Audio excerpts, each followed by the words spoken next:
नमस्कार। बिहार और दिल्ली को लेकर चुनावी हलचल काफी बढ़ चुकी है और सियासी गलियारों में अब चर्चाएं भी तेज हो चुकी है। चुनावी प्रचार भी शुरू हो चुके हैं। आज अगर चुनाव तो बिहार में अगली सरकार किसकी बन सकती है, इसको लेकर 243 सीटों का महत्वपूर्ण ओपिनियन पोल सामने आ चुका है। तो बिहार में माना जा रहा है कि इस बार भी गठबंधन की सरकार बनेगी। एक तरफ भारतीय जनता पार्टी जेडीयू गठबंधन है, दूसरी तरफ कांग्रेस आरजेडी का गठबंधन नजर आ रहा है। लेकिन माना जा रहा है कि इस बार सीधी टक्कर दिखाई दे रही है, क्योंकि काफी कुछ हलचल देखने को मिली है। और महाराष्ट्र चुनाव के बाद कितना कुछ माहौल बदलेगा, क्योंकि महाराष्ट्र में सीधे तौर पर चाचा पर भतीजा भारी पड़ा है। लेकिन क्या बिहार में उलट नजर आएंगे नतीजे, इसको लेकर कुछ महत्वपूर्ण आंकड़े सामने आ रहे हैं, क्योंकि कहीं ना कहीं केंद्र सरकार भी नीतीश कुमार पर निर्भर है। और क्या बिहार का जो रिजल्ट होगा वो आने वाले समय के लिए केंद्र सरकार के लिए भी काफी महत्वपूर्ण हो जाता है। तो बिहार चुनाव भी सीधे तौर पर काफी महत्वपूर्ण है। इससे पहले आपको बता दें कि 4 सीटों पर उपचुनाव के जो नतीजे रहे हैं वो सीधे तौर पर एनडीए के पक्ष में रहे। चारों सीटों पर एनडीए ने जीत हासिल की है। और अगर बात की जाए तो काफी हलचल यहां पर देखने को मिली है। तो आज अगर विधानसभा चुनाव होते हैं बिहार को लेकर, तो किस कार का माहौल बन रहा है, किस कार के आंकड़े बन सकते हैं लोकसभा चुनाव के तर्ज के आधार पर, और जो वर्तमान स्थिति है, जो चुनावी प्रचार दिखाई दे रहे हैं, उस आधार पर किसका पलड़ा इस समय भारी नजर आ रहा है। तो बात कर लेते हैं यहाँ पर मुजफ्फरपुर की 11 विधानसभा सीटों में। यहाँ पर बात की जाए तो कांटे की टक्कर दिखाई दे रही है। भारतीय जनता पार्टी एनडीए गठबंधन को 6 सीटें, तो 6 सीटों पर ही आरजेडी कांग्रेस गठबंधन को जीत का अनुमान सामने आ रहा है, क्योंकि यहाँ पर माना जा रहा है कि इस बार बिहार में गठबंधन की ही सरकार बनेगी। लेकिन क्या स्पष्ट बहुमत के लिए भारतीय जनता पार्टी ने अपने दम पर यहाँ पर इतनी सीटों पर चुनाव लड़ेगी कि वो अपने दम पर बहुमत हासिल कर ले? क्योंकि अगर महाराष्ट्र में वो अपने दम पर बहुमत भी हासिल करती, अगर ज्यादा सीटों पर चुनाव लड़ती, तो ये भी कहीं ना कहीं एक महत्वपूर्ण सवाल बना हुआ है। तो यहाँ पर बात कर लेते हैं अगले जिले की। तो यहाँ पर सहरसा से 4 विधानसभा सीटों में से बीजेपी को 2 सीटें, तो 2 सीटों पर कांग्रेस को जीत का अनुमान सामने आ रही है। बिहार में सीधे तौर पर कांटे की टक्कर यहाँ पर हर जिले में देखने को मिल रही है। लेकिन सरकार किसकी बन सकती है, इसको लेकर भी महत्वपूर्ण आंकड़े आपको दिखाने जा रहे हैं। तो शेखपुरा की 6 सीटों का विश्लेषण में अगर बात की जाए, जो वर्तमान स्थिति है लोकसभा चुनाव के नतीजों के आधार पर बीजेपी को यहाँ पर 2 सीटें हैं, तो कांग्रेस गठबंधन को यहाँ पर 4 सीटों पर जीत का अनुमान यहाँ पर हो सकता है, जो बिहार को लेकर महत्वपूर्ण विश्लेषण सामने आ रहा है। क्योंकि ज्यादा वक्त बचा नहीं है और इस दौरान अब चुनावी हलचल और किस तरह से यहाँ पर टिकट बंटवारे हैं, दल बदल का भी सिलसिला शुरू हो चुका है, जिसमें आम आदमी पार्टी में कई बड़े नेता भी यहाँ पर शामिल हुए हैं। तो दोनों राज्यों को लेकर काफी हलचल बढ़ चुकी है। इसके अलावा बात किया किशनगंज की 4 सीटों में से बीजेपी को 1 सीट, तो कांग्रेस गठबंधन यानी यहाँ पर आरजेडी को 3 सीटों पर जीत का अनुमान यहाँ पर दिखाई दे रहा है। भाई अगर बात किया भोजपुर की 7 सीटों का जो विश्लेषण है, जो ओपिनियन पोल, उसमें बीजेपी गठबंधन का पलड़ा भारी हो सकता है, जबकि कांग्रेस गठबंधन का यहाँ पर 3 विधानसभा सीटों पर पलड़ा भारी नजर आ रहा है। इनके पक्ष में यहाँ पर 0 सीट की संभावना यहाँ पर दिखाई दे रही है। जबकि भागलपुर की 7 सीटों का जो विश्लेषण है, जो ओपिनियन पोल, इसमें अगर बात किया तो बीजेपी गठबंधन को भी 3 सीटें, 3 सीटें कांग्रेस गठबंधन के लिए और 1 सीट अन्य के पक्ष में जाने का अनुमान दिखाई दे रहा है। बिहार में सियासी हलचल काफी बड़ी हुई है और यहाँ पर जो आकलन है उसमें माना जा रहा है कि कड़ी टक्कर दिखाई दे रही है। लेकिन जैसे जैसे समय काफी कम आता है, नजदीक वोटिंग के वक्त दौरान जिस कार के प्रचार शुरू होंगे और किस कार की योजनाएं सामने आएंगी, क्योंकि समय अगर बात की जाए तो कई राज्यों में जो नतीजे रहे हैं वो सत्ता पक्ष के ही यहाँ पर पाले में रहे हैं, जो महाराष्ट्र के रिजल्ट रहे हैं एनडीए के गठबंधन के लिए, जबकि झारखंड में यहाँ पर कांग्रेस जेएमएम को यहाँ पर जीत मिले, क्योंकि यहाँ पर जो बहनों के लिए जो योजनाएं लाई गई उसका सीधे तौर पर फायदा मिला है। तो क्या बिहार में भी कुछ बड़ी योजनाएं सामने आएंगी, ये भी काफी महत्वपूर्ण है। अगर बात करें लखीसराय की, यहाँ पर 2 सीटों में तो 1 सीट बीजेपी और 1 सीट कांग्रेस गठबंधन के पक्ष में जा सकती है। कैमूर की 4 सीटों की बात की जाए तो भारतीय जनता पार्टी को 1 सीट, तो कांग्रेस गठबंधन को 3 सीटों का अनुमान हो सकता है।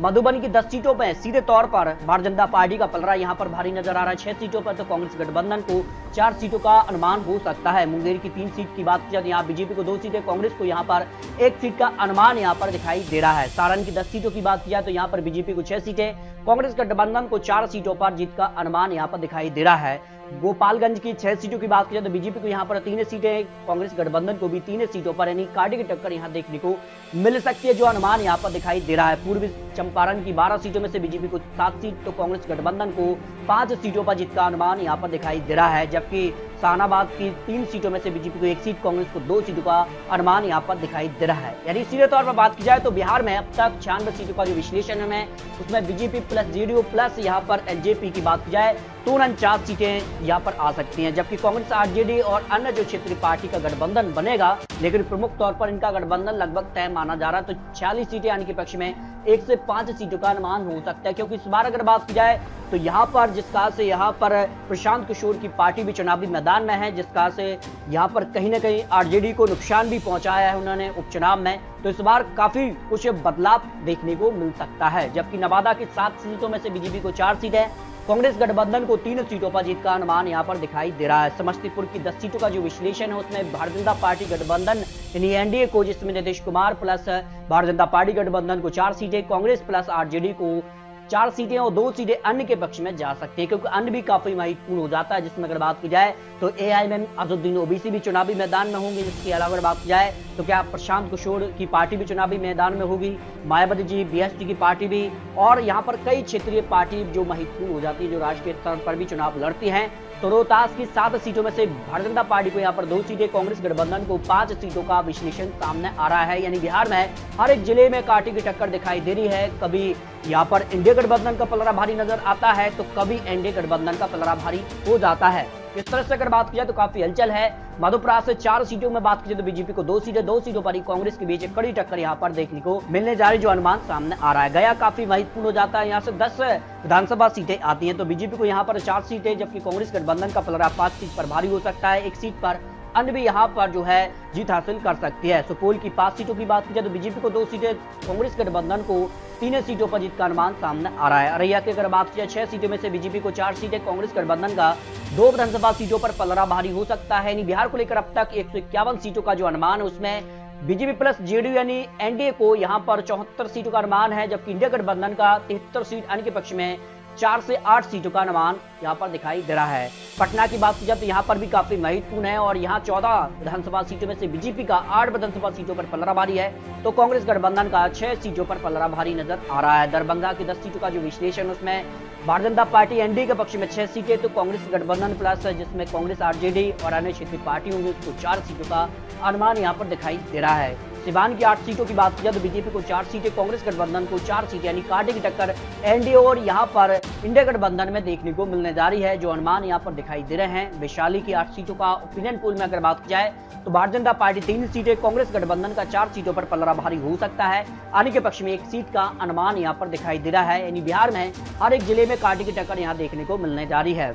सीतामढ़ी की 8 सीटों की बात की जाए तो भारतीय जनता पार्टी को 3 सीटें, कांग्रेस को भी 3 सीटें, अन्य के पक्ष में 2 सीटों पर जीत का अनुमान यहां पर दिखाई दे रही है। पुनैया की 7 सीटों की बात की जाए तो बीजेपी को 2 सीटें, कांग्रेस गठबंधन का यहां पर 5 विधानसभा सीटों पर पलड़ा भारी नजर आ रहा है। नवादा की 5 सीटों की बात की जाए तो बीजेपी को 2 सीटें, कांग्रेस को यहां पर 3 सीटों का अनुमान है, अन्य के पक्ष में 0 सीट जा सकती है। यानी बिहार में 211 सीटों का जो विश्लेषण है, जो अनुमान सामने आ रहा है, उसमें है बीजेपी प्लस जेडीयू गठबंधन के लिए 100 सीटों के आसपास का आंकड़ा यहां पर पार करती नजर आ रही है, तो इंडिया गठबंधन भी करीब 100 सीटें, अन्य के पक्ष में 7 से 10 सीटों का अनुमान सामने आ रही। बिहार में कांटे की टक्कर इस समय दिखाई दे रही है। लेकिन बात की जाए तो यहाँ पर बेगूसराय की 7 सीटों में से भारतीय जनता पार्टी को 3 सीटें, कांग्रेस गठबंधन को 4 सीटों पर जीत का अनुमान हो सकता है।